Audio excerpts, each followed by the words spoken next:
Hello and thank you for tuning in. Second try. You're about to hear a chapter from the Hidden Reich, a book that exposes how the Nazi regime did not end in 1945. It transformed, adapted and continued to govern through new institutions under new names with the help of Western allies. My name is Dr. Bodo Schiffmann. I'm a physician, researcher and truth-teller forced into exile for challenging official narratives in medicine, media and modern history. This work and this book is not speculation. It is based on public records, declassified documents and undeniable patterns. The very same Nazi officials and ideologists who shaped Hitler's Reich were later integrated into the foundation of the European Union, the North Atlantic Treaty Organization and the post-war German state. They were protected, rebranded and often promoted by Western intelligence agencies, corporate interests and political leaders more afraid of communism than of fascism.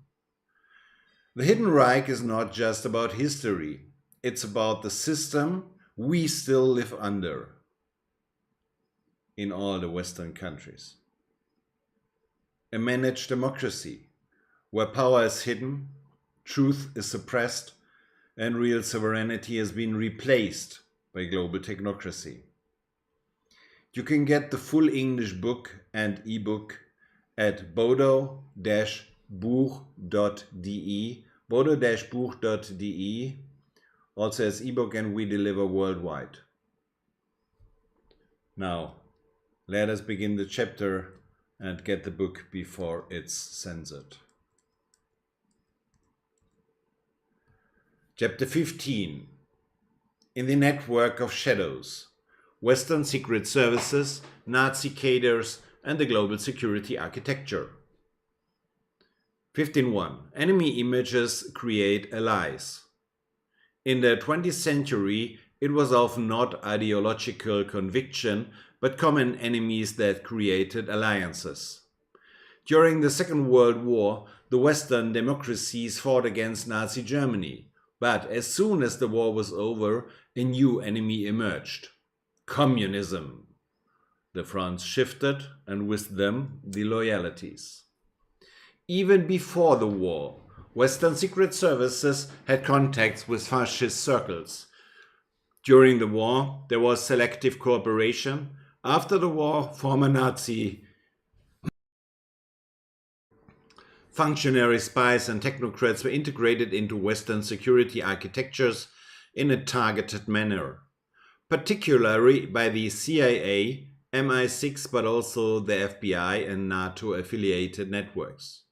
MI6, it's very interesting. The current head of command there is a woman, and her grandfather was a Nazi in the Ukraine, and he was called the slaughterer, der Schlechter.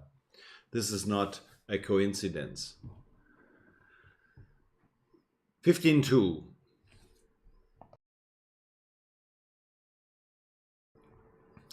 Before the war, industrial espionage and anti-Bolshevism. USA and Great Britain. Early contact with the right as early as the 1930s. Part of the US and British elites maintained contacts with German industry representatives and conservative authoritarian circles. Concerns about a communist coup united bankers, military officers and politicians across national borders. Alan Dulles, later head of the CIA and OSS, worked as a lawyer for the law firm Sullivan and Cromwell in Berlin, with clients from IG Farben, Thyssen and Bosch. The British Secret Service MI6 kept a close eye on Germany, but had little interest in the radicalization of the left NS cadres as long as they were seen as a bulwark against Moscow. The espionage did not primarily serve to monitor human rights, but rather to secure Western economic and regulatory policies.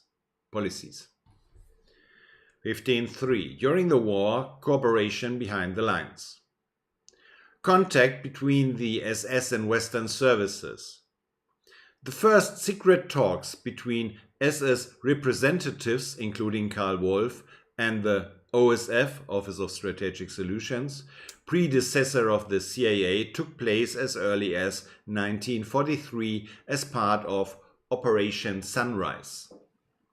The aim was a partial surrender of the SS in Italy in exchange for Soviet advances, an exchange: if you surrender in the West, we will go easy on you. Protection for expertise and archives.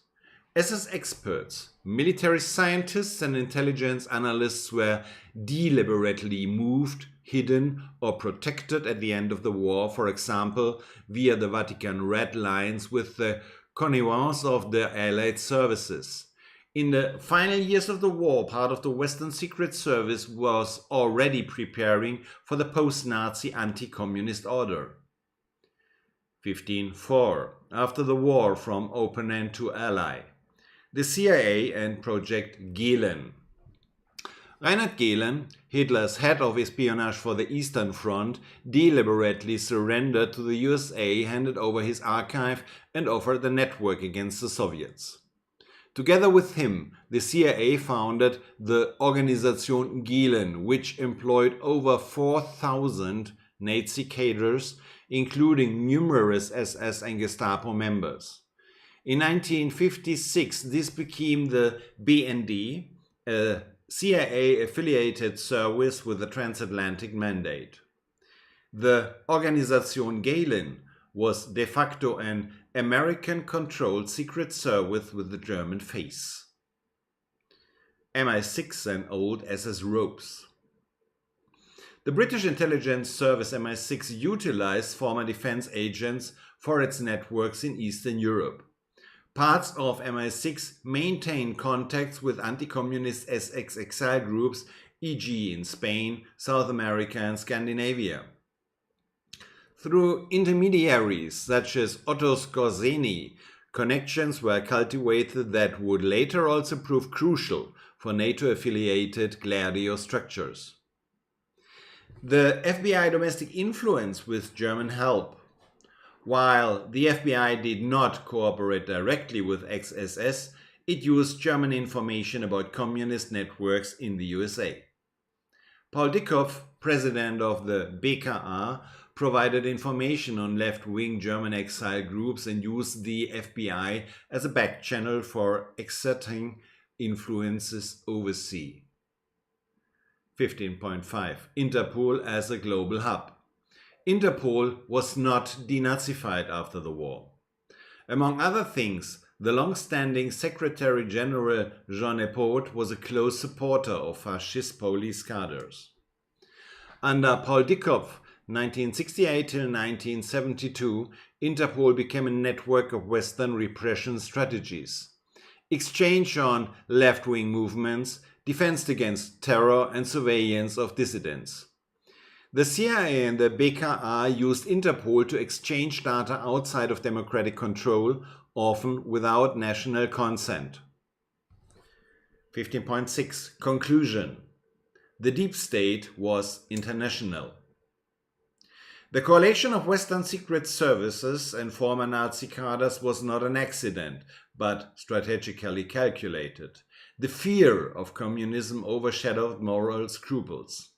The Cold War created a space in which authoritarian-minded security elites on both sides of the Atlantic could seamlessly connect.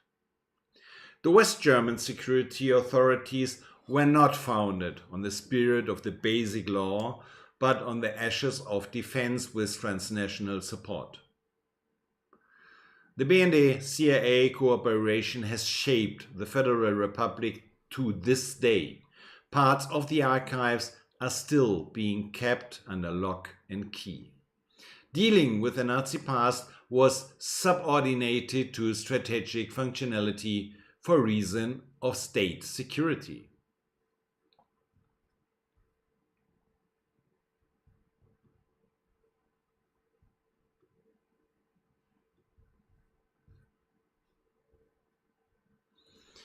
Shocking revelations in 2025. This is not in the book. The truth about Mengele was still a threat. In a historic move, Argentinian's president Javier Milei declassified the complete files on Joseph Mengele, the infamous Nazi doctor who escaped to South America. But what happened next is even more disturbing. German public broadcaster MDR obtained full copies of the documents. When journalists from the Frankfurter Allgemeine Zeitung FAZ requested access, MDR declined, citing pressure from the German intelligence agency BND. Their reasoning? Too many high-level connections named in the files. Disclosure could be a threat to national security. Let that sink in. In 2025, 80 years after the war ended, the German government is still protecting the networks behind Joseph Mengele. Why? What names are in those files? Which elites still fear the truth? The book The Hidden Reich explains the shadow structures that never disappeared. They simply changed their name and logos. What you've just heard is not a theory. It is documented history that has been hidden in plain sight. If we fail to confront the roots of our current system all over the world, we will repeat its darkest chapters. The Hidden Reich is more than a book. It is a warning. The Hidden Reich is a call to awareness, and the Hidden Reich is a tool for liberation. Please help spread this knowledge. Share the chapters. Talk about the content. Question the narrative we all have been taught. You can order the full English book or the ebook and support my independent work at bodo-buch.de. bodo-buch.de. Please get a copy of this book and spread the truth. Thank you for listening and for standing on the side of the truth. And if you can, please forward this knowledge and these videos to people who have more influence than I do, like Tucker Carlson, Joe Rogan, Elon Musk, Stu Peters, The Vigilant Fox, and many, many, many, many more. It's up to you to help that this truth can make us all maybe free again. Because the hidden past is very dangerous for our daily life in 2025. May God protect us all.